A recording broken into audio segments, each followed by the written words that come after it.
This is CBN NewsWatch. And thanks for joining us for CBN NewsWatch. I'm Heather Sells. President Biden's just passed COVID relief plan includes $49 million for groups fighting domestic abuse, plus vouchers for victims fleeing their abusers. It is called a pandemic within a pandemic, domestic violence on the rise in the midst of restrictions and remote work and school. CBN Charlene Aaron shows us how COVID-19 is taking a toll on families. While COVID cases surged across the nation, the call to stay inside awakened a monster, and the number of domestic violence cases took off. A sad result as measures meant to protect put the vulnerable in harm's way. We've received about 1,000 more calls into our hotline in 2020 over 2019.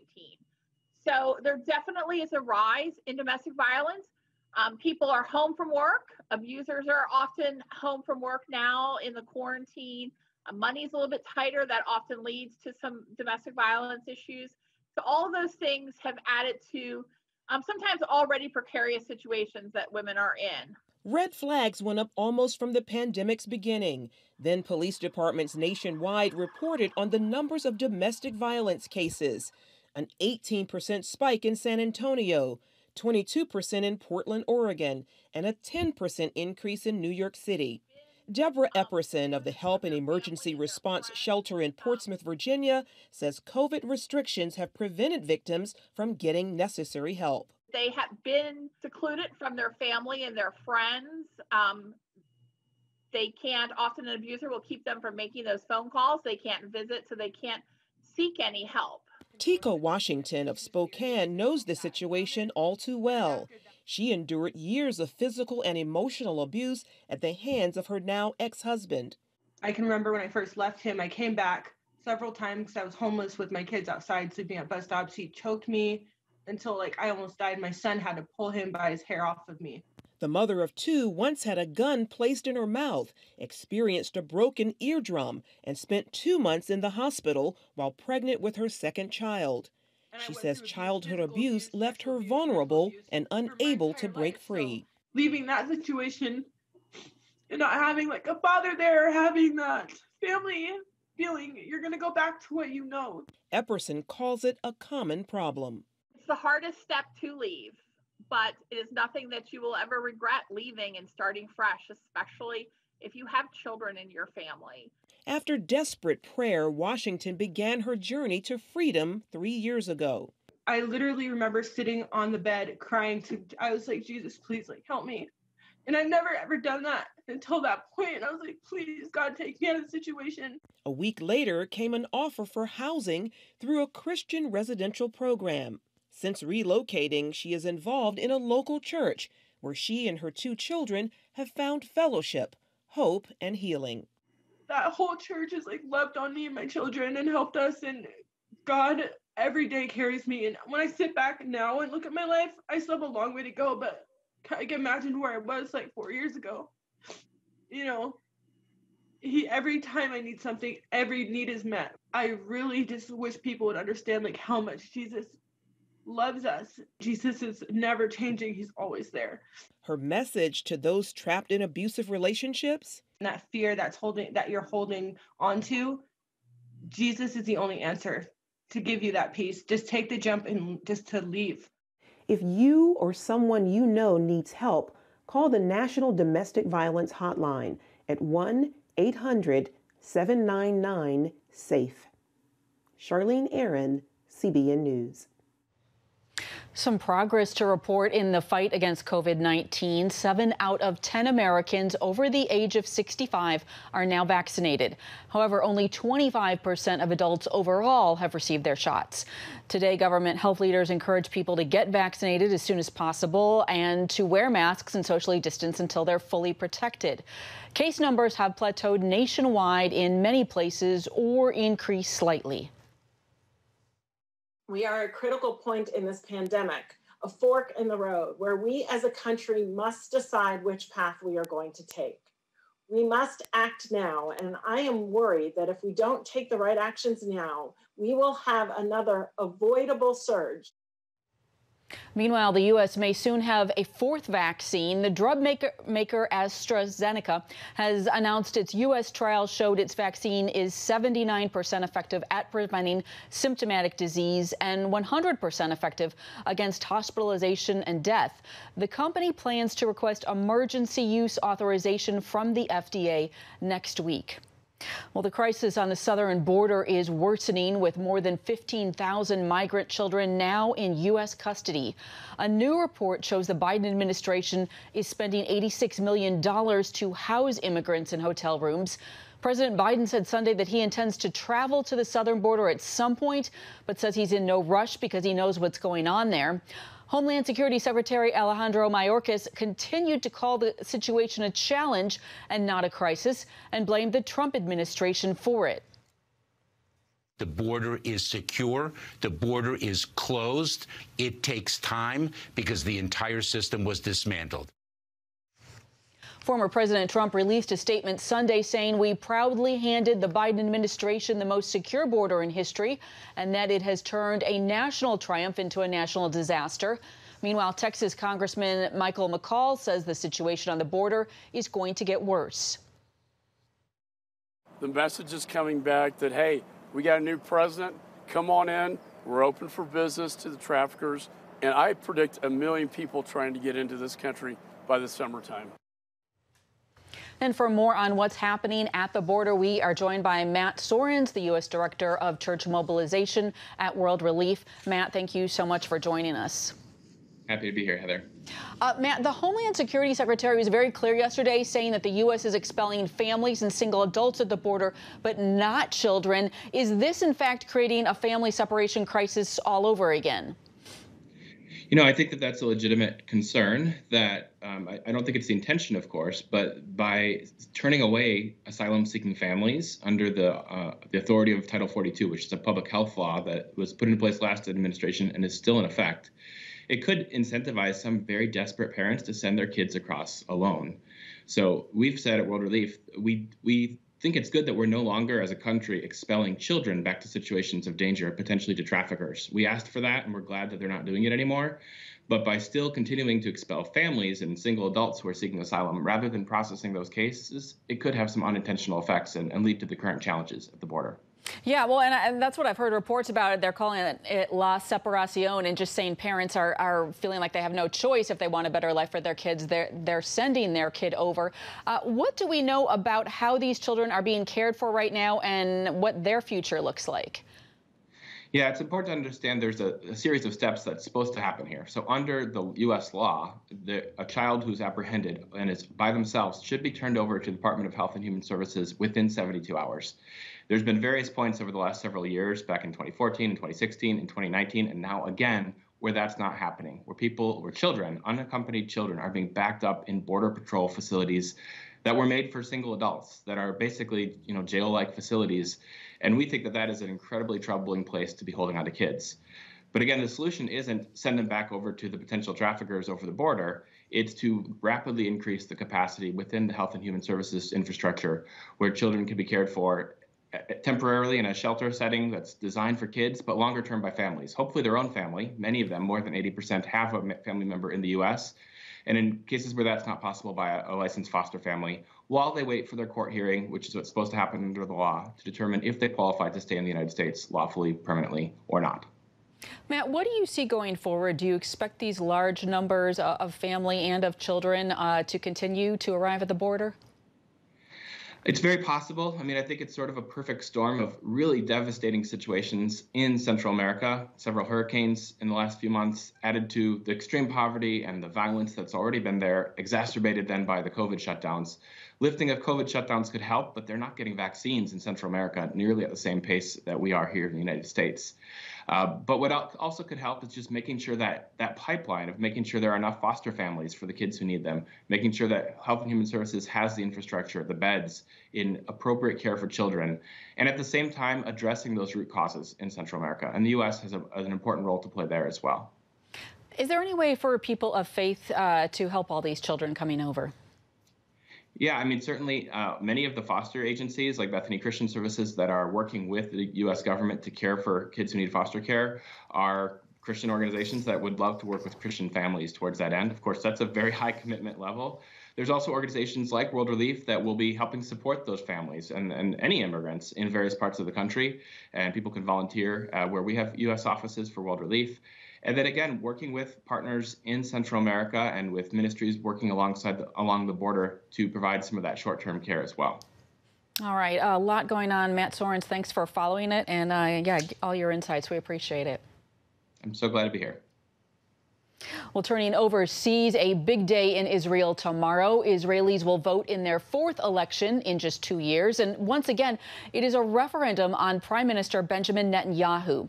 He has served as prime minister for the past 12 years. The two big issues for voters: restarting the economy after the pandemic and the threat from Iran. Netanyahu appears to have the advantage, but many Israelis say they are still undecided in these final hours before going to the polls. Coming up, an update from the church of the man who killed 8 people in Atlanta last week. Stay with us.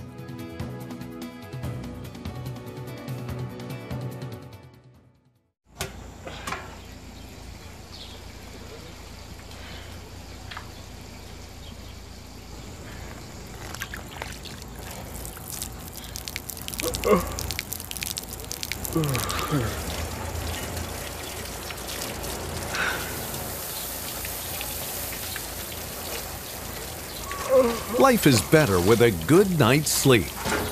Get your free DVD or booklet of Protect Your Sleep. As the world watches from the outside, it's a big diplomatic tug-of-war here in the Middle East. Go inside the story with Jerusalem Dateline. Israeli archaeologists are talking about a discovery that could change the thinking about the Temple Mount. Join CBN Jerusalem Bureau Chief Chris Mitchell and get the biblical perspective on the events shaping the world. What starts in Israel then ends up going to other places. Watch Jerusalem Dateline Friday night at 8:30 on the CBN News Channel. Life. It's meant to be lived fully. Jesus said it. I came to give you life. Life to the fullest. Life in your family. Life in your finances. Life in your body, mind, and spirit. Life in your everyday.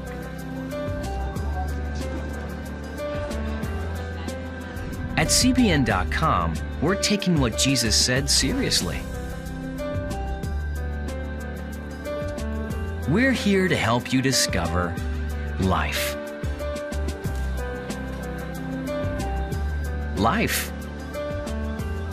Live it fully. CBN.com.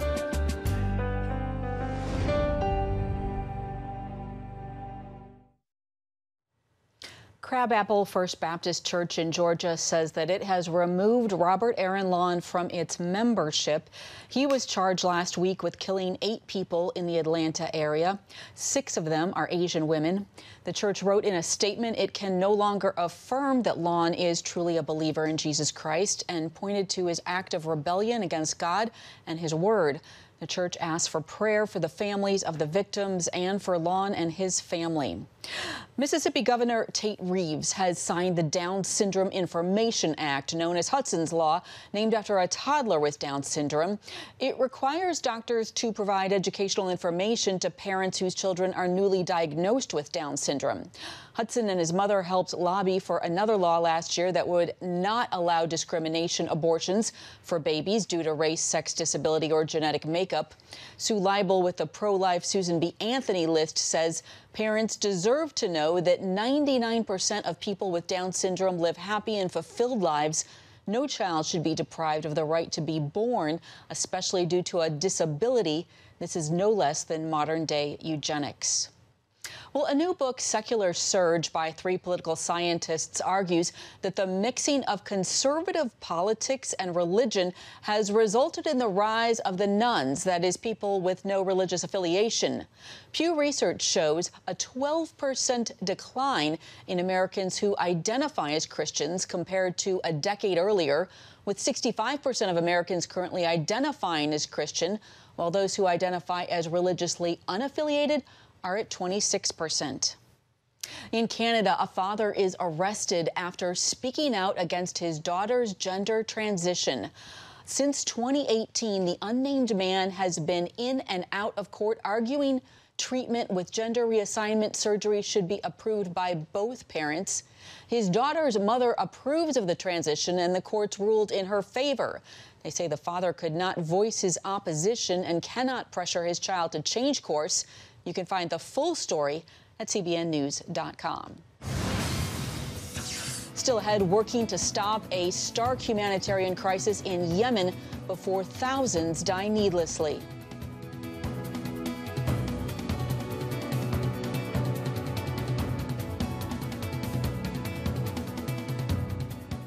On October 1st, 1961, history was made when a tiny station began transmitting the first signals of the Christian Broadcasting Network. CBN, the Christian Broadcasting Network. And now, a new era has begun with the all-new CBN News Channel. Just moments ago, the Iron Dome intercepted an incoming rocket right on the Gaza border. Administering in this area, spiritual warfare is definitely involved. A 24/7 news network, bringing you the news you want from a source you can trust. In Kenya, 40% of the medical services are actually provided by these Christian hospitals. Let's talk about the economy. Believers here are joining together to win people to Jesus Christ. All your favorite shows now in one place. Go to cbnnewschannel.com to find out how to get the CBN News Channel on your TV all day, every day. CBN News.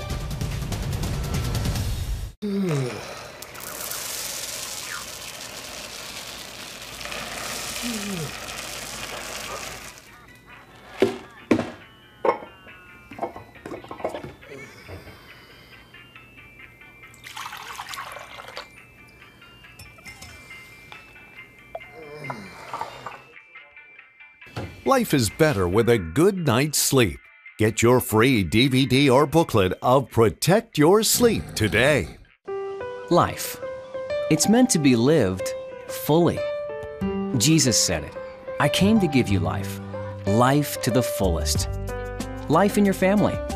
Life in your finances. Life in your body, mind, and spirit.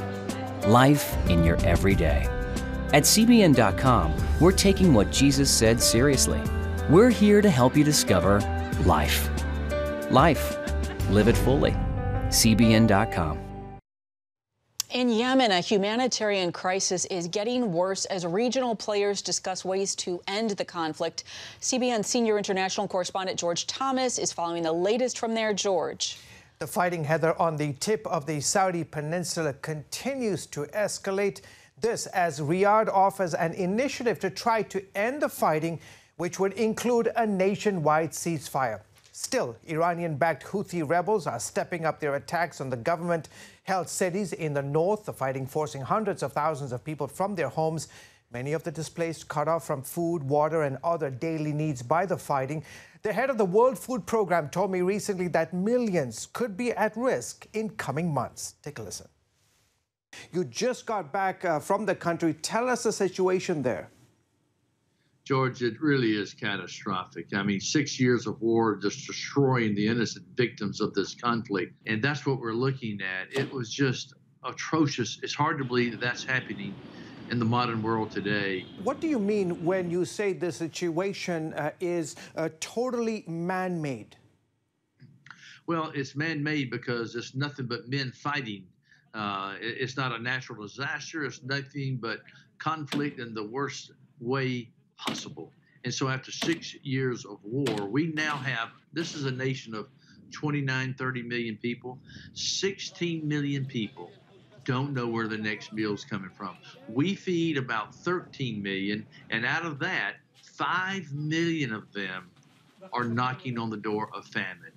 Literally don't know if they're going to survive.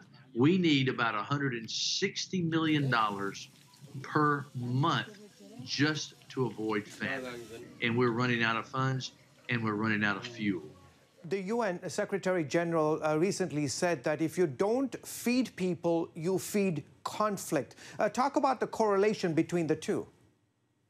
Well, we're in about 80-something countries, and 80% of our $8 to $9 billion budget is spent in man-made conflict. That's 80% of our expenditures. If we can end the wars, we can end hunger around the world. There's no doubt about it in my mind. So when you begin to look at what's happened in the last few years, we had 80 million people 4 years ago marching to the brink of starvation.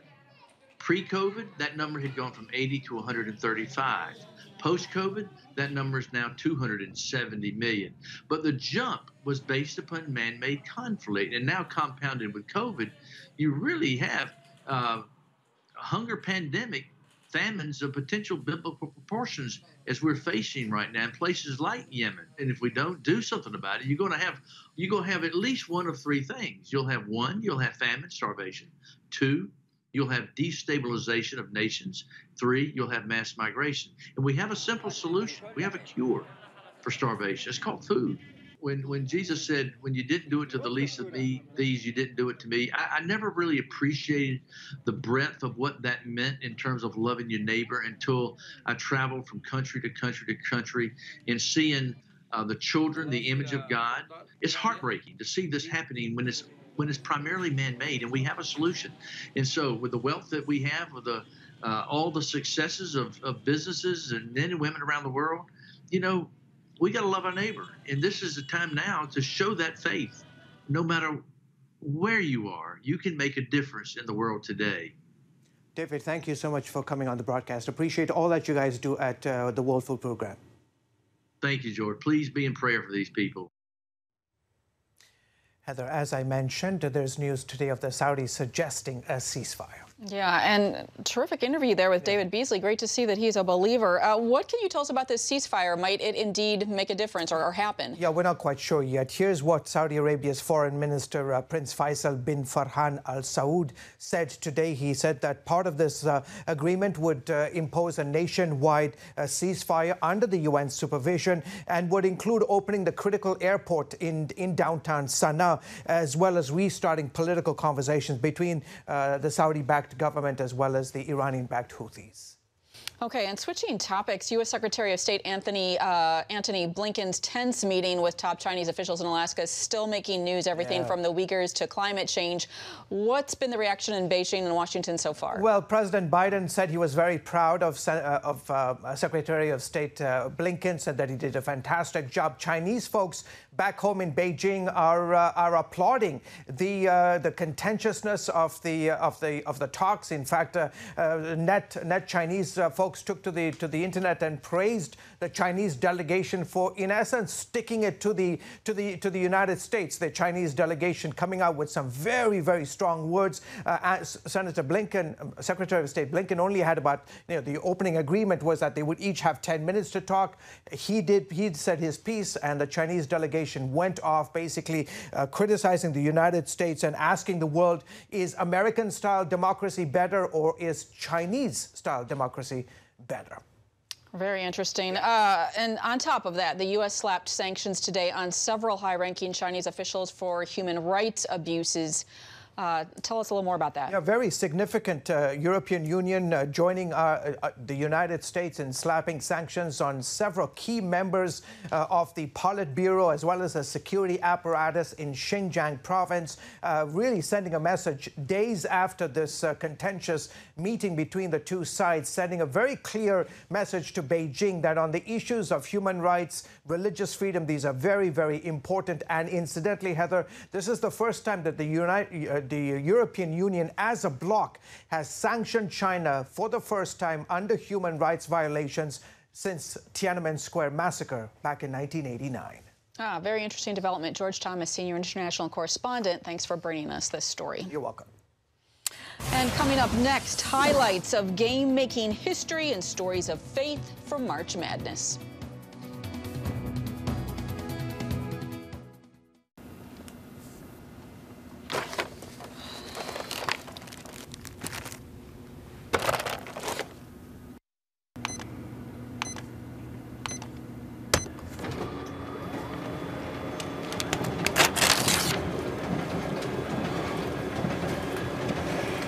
Life is better with a good night's sleep. Get your free DVD or booklet of Protect Your Sleep today.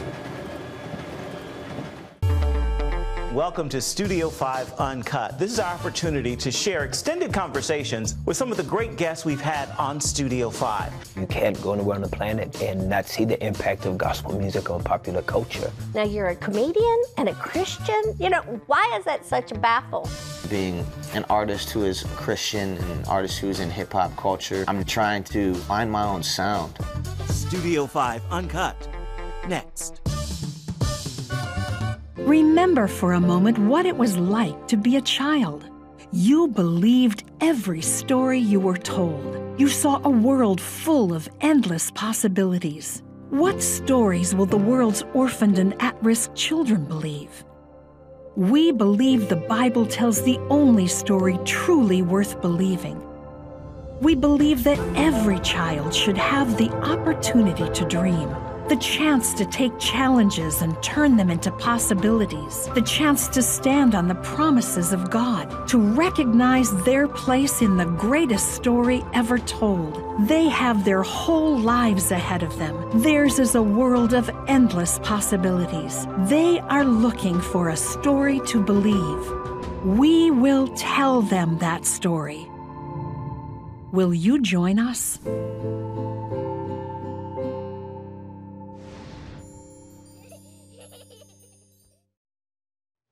Lots of excitement in Indianapolis this weekend with March Madness and the NCAA college basketball playoffs. CBN Sports Director Sean Brown wraps up the details for us, including a history-making win and seeing faith at play during the big dance. Woo! My goodness, Heather, the madness is overwhelming. Look, my bracket was busted as soon as Oral Roberts beat second-seeded Ohio State in the first round. Now they've gone on and beaten Florida. They're a 15 seed, okay, a 15 seed. So now with that win, they become the second 15 seed to advance to the Sweet 16. Impressive. Now let's shift over to Loyola Chicago, who, look, the Ramblers beat Georgia Tech. Now they've beaten Illinois, perhaps the biggest upset in the tournament thus far. Hey, we've seen this before. I remember I was there in 2018 when the Ramblers advanced all the way to the Final Four. So you better watch out for these guys. And you better watch out for Sister Jean's prayers because she covers that team.